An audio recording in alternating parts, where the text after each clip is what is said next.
اسی طرح اللہ تبارک و تعالیٰ نے اب دیکھیں رجب کا مہینہ گزرا، اب شعبان کا مہینہ رحمتوں کا مہینہ ہے۔ حضور سب سے زیادہ روزے رمضان شعبان میں رکھتے ہیں۔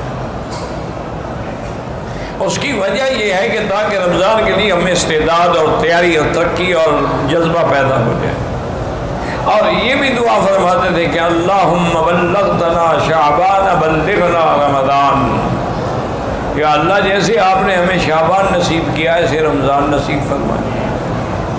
اچھا، رمضان کا مہینہ کیا ہے کہ ابھی پہلا حصہ جو ہے وہ رحمت ہے، دوسرا حصہ جو ہے وہ مغفرت ہے، اور تیسرا حصہ جو ہے وہ جہنم سے آزادی کے پروانے۔ اسی طرح حدیث مبارک میں آتا ہے کہ مسلمان کے لیے دو خوشیاں ہیں، ایک جب وہ افطار کرتا ہے تو خوشی ہوتی ہے کہ سارا دن کا پیاسا ہے، بھوکا ہے، اب اللہ کی نعمت سامنے، اور ایک اس دن خوشی ہوگی جس دن اللہ تبارک و تعالیٰ کا دیدار کرے گا۔ اور اسی طرح یہ بھی حدیث مبارک میں آیا ہے کہ جو مسلمان خالص نیت کے ساتھ اور خالص دل کے ساتھ افطار کے آنے سے چند منٹ پہلے جو ہے اللہ سے دعا مانگتا ہے وہ ہر حال میں قبول ہوتی ہے۔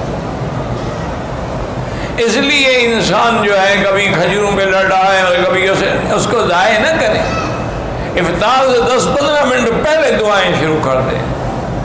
اور دعا کا طریقہ یہ ہوتا ہے کہ پہلے درود شریف پڑھیں، جتنا ہو سکے 1 دفعہ، 3 دفعہ، 7 دفعہ، 11 دفعہ، 21 دفعہ، 100 دفعہ، 1000 دفعہ، یعنی دعا کے اول میں بھی درود ہو اور آخر میں بھی درود، اور درود پڑھنے کے بعد اللہ کی حمد و ثنا بیان کریں، جیسے کہ اور نہ آئے تو سورۃ فاتحہ پڑھ لی، اس سے بڑی دعا اور اس سے بڑی حمد و ثنا کیا ہوتی ہے۔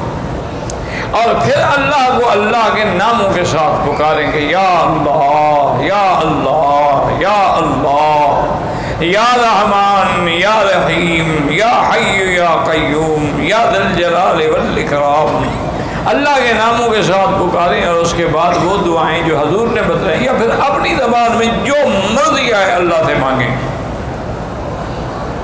لیکن کسی کی انسان کی بربادی اور ہلاکت کی دعا نہ مانگیں، اور کسی رشتہ داروں کو لڑانے کی اور قطع رحم کی دعا نہ مانگیں، اور کسی حرام کو ملنے کی دعا نہ مانگیں، اور تو وہ دعائیں جو ہے ہر حال میں اللہ تبارک و تعالیٰ قبول فرماتے ہیں۔ اس لیے حدیث مبارک میں آتا ہے میرے محبوب نے، محبوب دو عالم صلی اللہ علیہ وسلم نے فرمایا کہ دعا کبھی خالی نہیں جاتی۔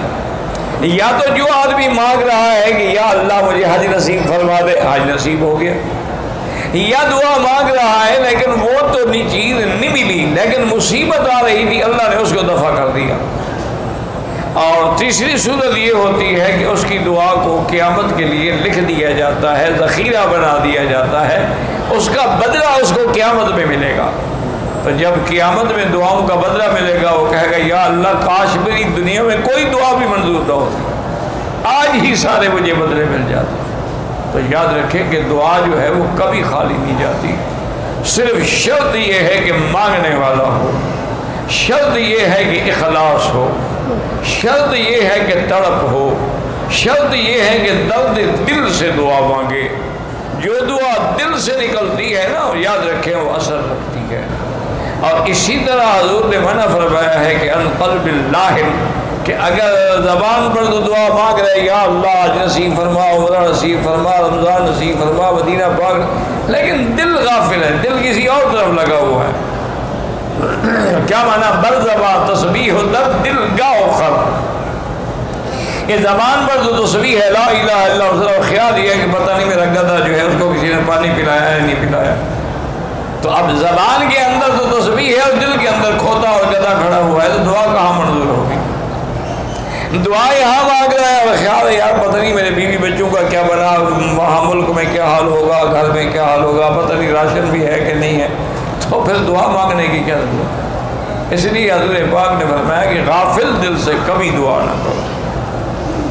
اور علماء نے اور اولیاء اللہ نے لکھا ہے کہ جب دعا مانگو اور دل لگتا جائے دعا میں کہ بالکل زبان پہ دعا ہے، آنکھوں میں آنسو ہیں، دل میں رقت ہے، بدن میں خوف ہے، بدن پہ لرزہ طاری ہو رہا ہے، سمجھو کہ رحمت کی گھڑی آ گئی ہے، اور مانگو اور مانگو اور مانگو، اور دعا مانگ رہے ہو دل نہیں لگ رہا، بس کر دو.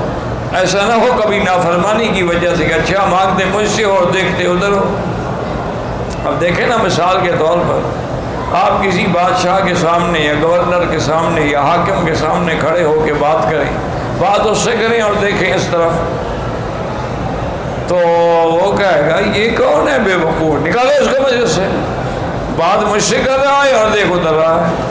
تو آپ مانگیں تو اللہ سے اور نظر ادھر ہو اور دل ادھر ہو اور خیالات ادھر ہو، دعا کیسے منظور؟ وہ دعائیں اس لیے منظور نہیں ہوتی ہیں کہ ان کے اندر اخلاص نہیں ہوتا، ان کے اندر وہ اطمینان اور یقین نہیں ہوتا. ورنہ جب اللہ کا حکم ہے کہ مجھ سے مانگو تو اللہ کا فرمان سے زیادہ سچا فرمان کس کا ہے؟ اللہ نے فرمایا مجھ سے مانگو میں تمہیں دوں گا. تو اسی طرح میں نے عرض کیا نا کہ اللہ نے رحمت کا ایک دریا بہا دیا. اچھا آپ نے کسی کو افطار کے وقت پانی پلا دیا ہے، آپ کو بھی پورے روزے کا ثواب مل جائے گا. آپ نے کسی کو ایک کھجور کھلا کے افطار کرا دی، آپ کو بھی پورے روزے کا ثواب مل جائے گا. لیکن کوشش یہ کریں کہ سحری ہے یا افطاری ہے، سوکھی روٹی ہو لیکن حلال کی، اور اگر مال مشتبہ ہے، اگر گوشت مشتبہ ہے، اگر جو چیزیں آپ روز مروز کھا رہے ہیں وہ مشتبہ ہیں، تو پھر خدا کے لیے اللہ کے روزوں کو برباد نہ کریں، پھر زمزم سے افطار کر لیں. اچھا بعض جاہل لوگوں نے یہ بھی بنایا ہوا ہے کہ جی نمک سے افطار کرتے ہیں، یہ بالکل جاہلوں کی بات ہے، کسی پتہ نہیں ہندو نے گھڑی ہے یا مسلمان نے گھڑی ہے. اسی طرح سنت یہ ہے، یاد رکھو کہ افطار کے وقت تازہ کھجور ہو جو ابھی ابھی اتری ہے. اس لیے آپ دیکھیں نا یہ عرب لوگ جو ہیں ماشاءاللہ اللہ نے ان کو توفیق دی ہے، یہ سارا سال کھجوریں کولڈ سٹوریج میں تازہ رکھتے ہیں، رمضان آئے گا تو پھر نکالیں گے. وہ ایسے ہوگا کہ ابھی ابھی کھجور اتری ہے درخت سے، خاص طور پہ روتانا جو ہے وہ خراب ہی نہیں ہوتی، 2 سال بھی رکھی ہے. تو سب سے افضل یہ ہے کہ رطب، حضور نے فرمایا تازہ کھجور پہ افطار کرو.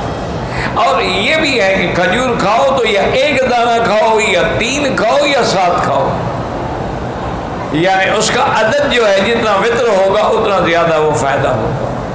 اور حضور نے فرمایا کہ اگر آپ کو تازہ کھجور نہ ملے تو پھر سوکھا صحیح، پرانی کھجور صحیح، پچھلے سال والی صحیح، وہ اس سے افطار کریں. اور فرمایا کہ اگر وہ بھی نہ ملے تو پھر پانی سے افطار کریں. یعنی حضور صلی اللہ علیہ وسلم کو افطار کرنا جو ہے وہ میٹھی چیز پسند ہے، کہ جب بھی افطار کریں تو میٹھی چیز سے افطار کریں یا پانی سے افطار کریں. یہ جو ہمارے انڈو پاک نے اللہ عالم کہاں سے سیکھا ہے کہ افطار کے خاص طور پہ رمضان میں سموسے خریدنے کے لیے لینے لگتی ہیں، نعوذ باللہ. سموسے ہیں اور پکوڑے ہیں اور کرارے ہیں اور چٹخارے ہیں. یہ پتہ نہیں ہندوؤں نے ان کو سکھایا ہے، سکھوں نے سکھایا ہے، کس نے سکھایا ہے؟ اس کا اسلام سے کیا تعلق ہے؟ حضور پاک نے کبھی پکوڑے کھائے ہیں رمضان میں؟ انا للہ و انا الیہ راجعون. حضور صلی اللہ علیہ وسلم نے رمضان المبارک میں کبھی افطار کے وقت سمبوسہ کھایا ہے؟ تم کیسے عاشق رسول ہو کہ جی میری جان قربان لیکن سمبوسہ نہیں چھوڑ سکتا؟ میری جان تو قربان ہے لیکن جناب آج کل پکوڑے بڑے مرچ والے بنے ہوئے ہیں اور آلو والے بنے ہوئے ہیں اور کچالو والے بنے ہوئے ہیں اور شلغم والے بنے ہوئے ہیں اور مولی والے بنے ہوئے ہیں.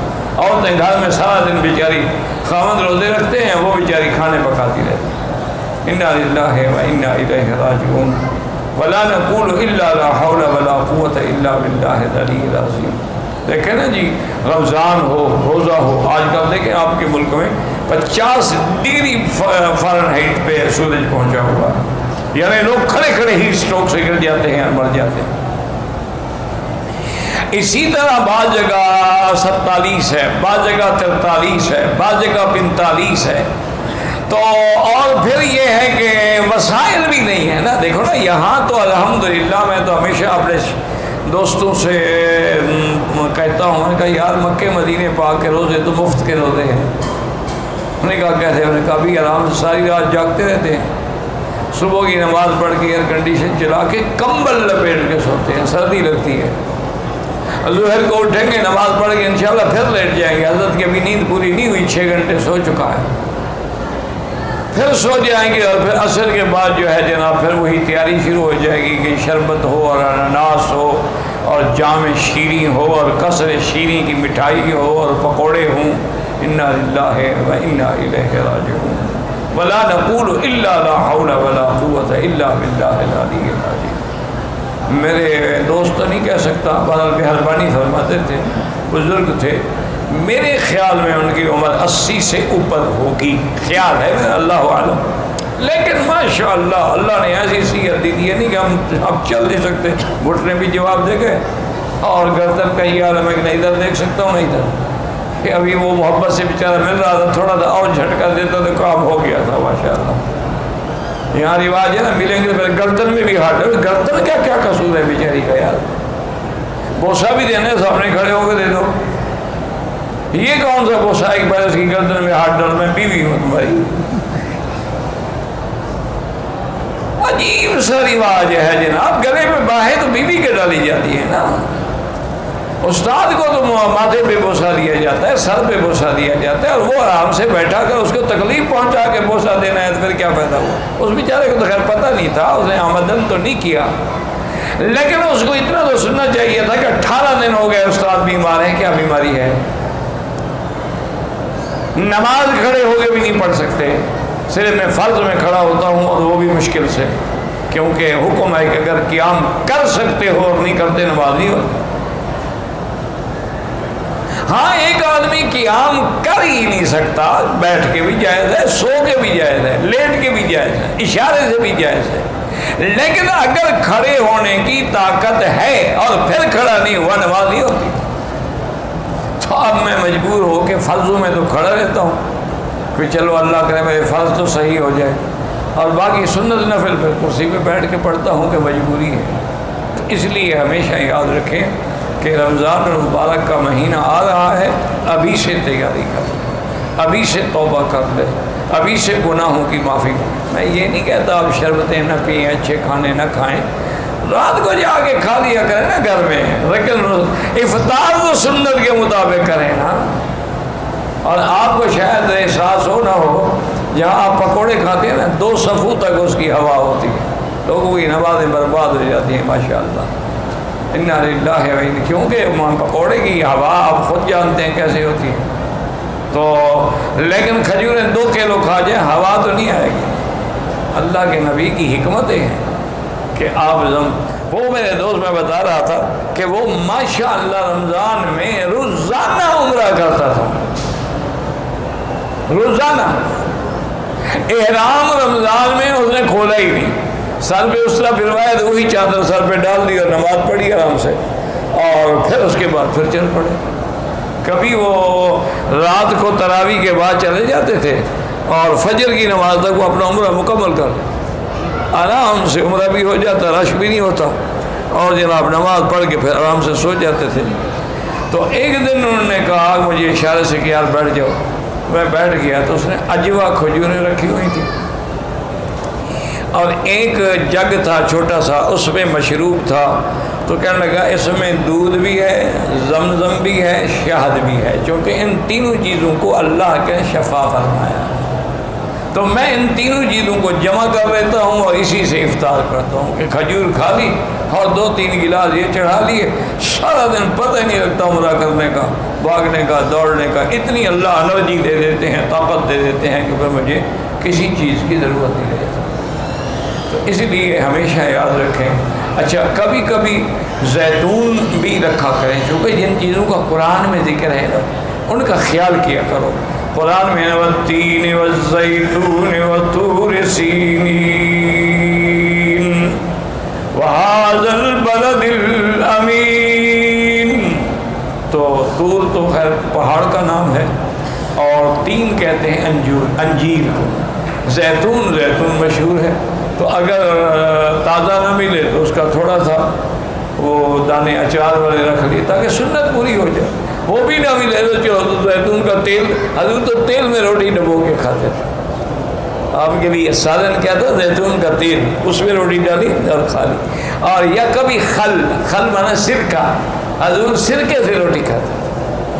ہمیں بھی یاد ہے یار, آج کل تو سب بڑے آدمی بن گئے نا. جب مکہ شریف آ گئے, مدینے آ گئے, ایئر کنڈیشن گاڑیاں مل گئیں, ایئر کنڈیشن گھر مل گیا. وہ بھی کہتے ہیں پدرم سلطان بود. میرا تو باپ جناب بادشاہ تھا, اور ہمارے شلغم کے باغ ہوا کرتے تھے جو ہمارے گھروں کی چھتوں پہ لگائے ہوئے تھے.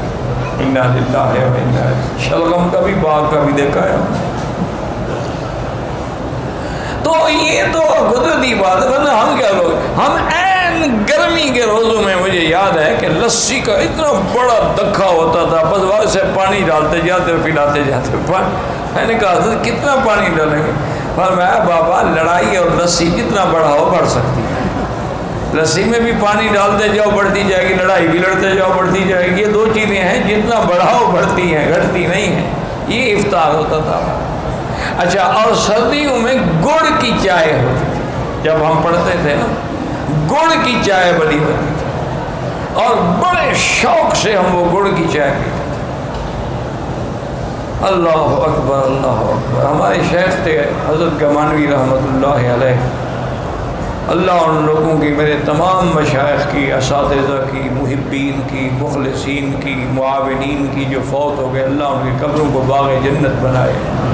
اللہ تمام مسلمانوں کے قبروں کو نور سے بھر دے, اور اللہ ہم سب کا خاتمہ ایمان پہ کر دے. تو یہ تو رحمت کے دریا ہیں. اب پھر بھی محروم رہ جاؤ تو اس کا کیا